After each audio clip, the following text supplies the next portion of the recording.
ಭಯೋತ್ಪಾದಕ ಪೀಡಿತ ಅನಂತನಾಗ್ ಜಿಲ್ಲೆ ಪಹಲ್ಗಾಮ್ ಎಲ್ಲ ಬರೋದಲ್ಲೇನೆ ಅಲ್ಲಿ ಪಬ್ಲಿಕ್ ಟಿವಿ ಬೀಡು ಬಿಟ್ಟಿದೆ. ಅನಂತನಾಗ್ ಜಿಲ್ಲೆಯಲ್ಲಿ ಸೇನಾ ಕಾರ್ಯಾಚರಣೆ ನಡೀತಾ ಇದೆ. ಈಗಾಗಲೇ ಜಿಲ್ಲೆಯ ವಿವಿಧ ಪ್ರದೇಶಗಳಲ್ಲಿ ಸರ್ಚ್ ಆಪರೇಷನ್ ಕೂಡ ಮಾಡ್ತಾ ಇದೆ. ತಲೆಮರೆಸಿಕೊಂಡ ಉಗ್ರರನ್ನು ಶೋಧಿಸೋದಕ್ಕೆ ಸಿಆರ್ಪಿಎಫ್ ಕೂಡ ಹೊರಟಿದೆ. ಶಸ್ತ್ರ ಸಜ್ಜಿತವಾಗಿ ಸರ್ಚ್ ಆಪರೇಷನ್ಗೆ ಹೊರಟ ದೃಶ್ಯ ಪಬ್ಲಿಕ್ ಟಿವಿ ಕ್ಯಾಮೆರಾದಲ್ಲಿ ಕೂಡ ಸೆರೆಯಾಗಿದೆ. ಈಗಾಗಲೇ ಅನಂತನಾಗ್ ಜಿಲ್ಲೆಯಲ್ಲಿ 170ಕ್ಕೂ ಅಧಿಕ ಜನರನ್ನು ವಶಕ್ಕೆ ಪಡೆದು ವಿಚಾರಣೆಯನ್ನು ಕೂಡ ನಡೆಸಲಾಗ್ತಾ ಇದೆ. ಪಹಲ್ಗಾಮ್ ಭಯೋತ್ಪಾದಕ ದಾಳಿ ನಂಟು ಶಂಕೆ ಹಿನ್ನೆಲೆಯಲ್ಲಿ ಇಬ್ಬರು ಶಂಕಿತ ಉಗ್ರರ ಮನೆಯನ್ನು ಕೂಡ ಧ್ವಂಸ ಮಾಡಲಾಗಿದೆ. ಸದ್ಯಕ್ಕೆ ಈಗ ಅಲ್ಲಿ ಸೇನಾ ಕಾರ್ಯಾಚರಣೆ ಮುಂದುವರೆದಿದೆ. ಪಹಲ್ಗಾಮ್ನಲ್ಲಿ ಭಯೋತ್ಪಾದಕ ದಾಳಿಯಾದ ಬಳಿಕ ಕಾಶ್ಮೀರಕ್ಕೆ ಬಂದಿರುವಂತಹ ನಿಮ್ಮ ಪಬ್ಲಿಕ್ ಟಿವಿ ಇಲ್ಲಿಂದ ನೇರವಾದಂಥ ವರದಿಯನ್ನು ಮಾಡುವಂಥ ಕೆಲಸವನ್ನು ಮಾಡ್ತಾ ಇದೆ. ಸದ್ಯಕ್ಕೆ ನಾವೀಗ ಅನಂತನಾಗ್ ಜಿಲ್ಲೆಯಲ್ಲಿದ್ದೀವಿ. ದಕ್ಷಿಣ ಕಾಶ್ಮೀರದಲ್ಲಿ ಬರುವಂತಹ ಅನಂತನಾಗ್ ಜಿಲ್ಲೆ ಭಯೋತ್ಪಾದನೆಗೆ ಸಾಕಷ್ಟು ಕುಖ್ಯಾತಿಯನ್ನು ಪಡೆದಿರುವಂತಹ ಜಿಲ್ಲೆ. ಈ ಜಿಲ್ಲೆಯಲ್ಲಿ ಅತಿ ಹೆಚ್ಚು ಭಯೋತ್ಪಾದಕರು ಕೂಡ ತಲೆಮರೆಸಿಕೊಂಡಿದ್ದಾರೆ. ಇಲ್ಲಿ ಬೇರೆ ಬೇರೆ ಕಾರ್ಯಾಚರಣೆಯಲ್ಲೂ ಕೂಡ ಭಾಗಿಯಾಗ್ತಾರೆ. ಹೀಗಾಗಿ ಈ ಒಂದು ಜಿಲ್ಲೆ ಆಗಾಗ್ಗೆ ಸಾಕಷ್ಟು ಸುದ್ದಿಯಲ್ಲಿರುತ್ತೆ ಭಯೋತ್ಪಾದನೆ ಅವರ ಉಗ್ರರಿಗೆ ವಿಚಾರಗಳಿಗೆ ಸಂಬಂಧಪಟ್ಟಂತೆ. ಈಗಲೂ ಕೂಡ ಪಹಲ್ಗಾಮ್ನಲ್ಲಿ ದಾಳಿಯಾದ ಬೆನ್ನಲ್ಲೇ ಸಾಕಷ್ಟು ಕಾರ್ಯಾಚರಣೆಗಳು ಅನಂತನಾಗ್ ಜಿಲ್ಲೆಗಳಲ್ಲಿ ಆಗ್ತಾ ಇದ್ದಾವೆ. ಕೆಲವು ಭಯೋತ್ಪಾದಕರ ಮನೆಗಳನ್ನು ಕೂಡ ಇಲ್ಲಿ ಧ್ವಂಸ ಮಾಡುವಂಥ ಕೆಲಸವನ್ನು ಮಾಡಲಾಗ್ತಾ ಇದೆ. ಸಿಟಿಯಲ್ಲೂ ಕೂಡ ಸಾಕಷ್ಟು ಹದ್ದಿನ ಕಣ್ಣನ್ನು ಇಡಲಾಗಿದೆ, ಎಚ್ಚರಿಕೆಯನ್ನು ವಹಿಸುವಂಥ ಕೆಲಸವನ್ನು ಮಾಡಲಾಗ್ತಾ ಇದೆ. ನಾನೀಗ ಅನಂತನಾಗ್ ಜಿಲ್ಲೆಯಲ್ಲಿದ್ದೀನಿ. ನೋಡ್ಬೋದು ಇಲ್ಲಿಯ ಸಿಟಿಯ ವಾತಾವರಣ ಹೇಗಿದೆ ಅನ್ನುವಂಥದ್ದನ್ನು ಕೂಡ ನೀವು ಗಮನಿಸ್ಬೋದು. ಎಲ್ಲ ಕಡೆಯೂ ಕೂಡ ಸೇನಾ ಕಾರ್ಯಾಚರಣೆಗಳು ನಡೀತಾ ಇರುವಂಥದ್ದನ್ನು ಗಮನಿಸ್ಬೋದು.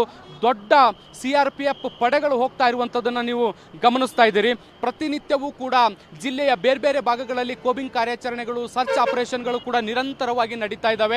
ಭಯೋತ್ಪಾದಕರು ಎಲ್ಲೆಲ್ಲಿ ಅಡಗಿ ಕುಳಿತಿದ್ದಾರೆ ಅವರ ಅಡುಗು ತಾಣಗಳನ್ನು ಹುಡುಕಿ ಭಗ್ರರನ್ನ ಹೊರಗೆ ತೆಗೆದು ಸೆರೆಬಡಿಯುವಂಥ ಕೆಲಸವನ್ನು ಕೂಡ ಈಗ ಸಿಆರ್ಪಿಎಫ್ ಮತ್ತು ಜಮ್ಮು ಕಾಶ್ಮೀರದ ವಿಶೇಷ ಪೊಲೀಸ್ ಪಡೆಗಳು ಮಾಡ್ತಾ ಇರುವಂಥದ್ದು ನೀವೀಗ ನೋಡ್ತಾ ಇದ್ದೀರಿ. ಕೋಬಿಂಗ್ ಕಾರ್ಯಾಚರಣೆಗೆ ತೆರಳುತ್ತಾ ಇರುವಂತಹ ಮಿಲಿಟರಿ ವಾಹನಗಳನ್ನು ಕೂಡ ನೀವು ನೋಡ್ತಾ ಇದ್ದೀರಿ. ಇವರು ಅನಂತನಾಗ್ ಜಿಲ್ಲೆಯ ಬೇರೆ ಬೇರೆ ದಟ್ಟ ಕಾಡುಗಳೇನಿರ್ತವೆ, ಗುಡ್ಡಗಾಡು ಪ್ರದೇಶಗಳೇನಿರ್ತವೆ, ಈ ಎಲ್ಲ ಪ್ರದೇಶಗಳಿಗೆ ತೆರಳಿ ಅಲ್ಲಿ ಕೋಬಿಂಗ್ ಕಾರ್ಯಾಚರಣೆಯನ್ನು ಮಾಡ್ತಾರೆ.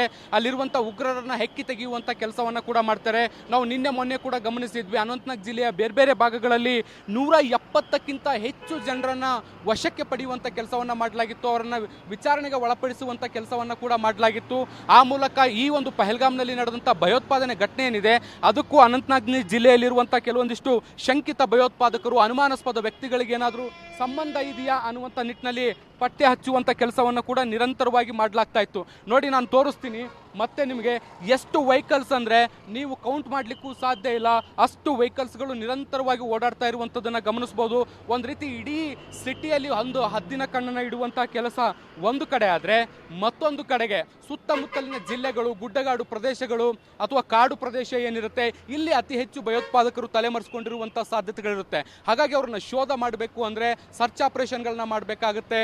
ಸೊ ಹೀಗಾಗಿ ಸರ್ಚ್ ಆಪರೇಷನ್ಗೆ ದೊಡ್ಡ ಪ್ರಮಾಣದಲ್ಲಿ ಸಿಆರ್ಪಿಎಫ್ ಭದ್ರತಾ ಸಿಬ್ಬಂದಿಗಳನ್ನು ತೆಗೆದುಕೊಂಡು ಹೋಗುವಂಥ ಕೆಲಸವನ್ನು ಮಾಡ್ತಾ ಇದ್ದಾರೆ. ಸಂಪೂರ್ಣವಾಗಿ ಶಸ್ತ್ರ ಸಜ್ಜಿತವಾಗಿರುವಂಥದ್ದು, ಅವ್ರ ಕೈಯಲ್ಲಿ ರೈಫಲ್ಗಳನ್ನು ಕೂಡ ನೀವು ಗಮನಿಸ್ತಾ ಇರ್ಬೋದು.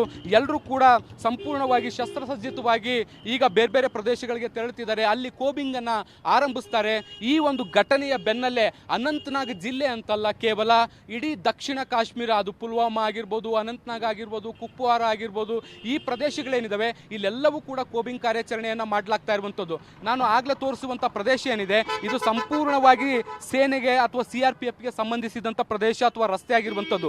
ಇಲ್ಲಿ ದೊಡ್ಡ ಪ್ರಮಾಣದಲ್ಲಿ ವೆಹಿಕಲ್ಗಳ ಮೂವ್ಮೆಂಟ್ ಕೂಡ ಇರುತ್ತೆ. ಎಲ್ಲ ಸಾಮಾನ್ಯ ಸ್ಥಿತಿಯಲ್ಲಿದ್ದರೂ ಕೂಡ ಸಿಟಿಯಲ್ಲಿ, ಗ್ರಾಮೀಣ ಭಾಗದಲ್ಲಿ ಬಹಳ ದೊಡ್ಡ ಪ್ರಮಾಣದ ಸರ್ಚ್ ಆಪರೇಷನ್ಗಳು ಕೂಡ ನಡೀತಾ ಇದ್ದಾವೆ. ಹೆಚ್ಚು ಒಳಗಡೆ ಹೋಗಿ ಶೂಟ್ ಮಾಡಲಿಕ್ಕೆ ಆಗಲ್ಲ, ಸೇನಾ ಪ್ರದೇಶ ಆಗಿರುವಂಥ ಹಿನ್ನೆಲೆಯಲ್ಲಿ ಸಾಕಷ್ಟು ರಿಸ್ಟ್ರಿಕ್ಷನ್ಸ್ಗಳು ಕೂಡ ಇದ್ದಾವೆ. ಸೊ ಹಾಗಾಗಿ ಸಾಧ್ಯವಾದಷ್ಟು ನಿಮಗೆ ದೃಶ್ಯಗಳನ್ನು ಕಟ್ಟಿಕೊಡುವಂಥ ಕೆಲಸವನ್ನು ನಾವು ಅನಂತನಾಗ್ ಜಿಲ್ಲೆಯಿಂದ ನಿಮ್ಮ ಪಬ್ಲಿಕ್ ಟಿವಿ ಈಗ ಸದ್ಯಕ್ಕೆ ಮಾಡ್ತಾ ಇದೆ. ನಿರಂತರವಾದಂಥ ವರದಿಯನ್ನು ಪಬ್ಲಿಕ್ ಟಿವಿ ಅನಂತನಾಗ್ ಜಿಲ್ಲೆ ಸೇರಿದಂತೆ ಪಹಲ್ಗಾಮ್ ಇರ್ಬೋದು, ಶ್ರೀನಗರ್ ಇರ್ಬೋದು, ಹೀಗೆ ಭಯೋತ್ಪಾದಕ ಪೀಡಿತ ಪ್ರದೇಶಗಳೇನಿದ್ದಾವೆ ಅಲ್ಲೆಲ್ಲ ಕಡೆಗೂ ಹೋಗಿ ನಿರಂತರವಾದಂಥ ವರದಿಯನ್ನು ಕೂಡ ಮಾಡುವಂಥ ಕೆಲಸವನ್ನು ಮಾಡ್ತಿದ್ವಿ. ಈಗಾಗಲೇ ಇಬ್ಬರು ಭಯೋತ್ಪಾದಕರ ಮನೆಗಳನ್ನು ಧ್ವಂಸ ಮಾಡಿರುವಂಥ ಸಿಆರ್ಪಿಎಫ್ ಮತ್ತು ಸ್ಥಳೀಯ ಭದ್ರತಾ ಪಡೆಗಳು ಈಗ ಕೋಬಿಂಗ್ ಕಾರ್ಯಾಚರಣೆ ಆರಂಭಿಸಿದ್ದಾವೆ. ಇನ್ನಷ್ಟು ಉಗ್ರರನ್ನ ಹೊರತೆಗೆಯುವಂಥ ಕೆಲಸವನ್ನು ಕೂಡ ಈಗ ನಿರಂತರವಾಗಿ ಮಾಡಲಾಗ್ತಾ ಇದೆ. ಕ್ಯಾಮ್ರಾ ಪರ್ಸನ್ ಜಿತೇಂದ್ರ ಕುಮಾರ್ ಜೊತೆ ಶಬ್ಬೀರ್ ನಿಡುಗುಂದಿ, ಪಬ್ಲಿಕ್ ಟಿವಿ, ಅನಂತನಾಗ್.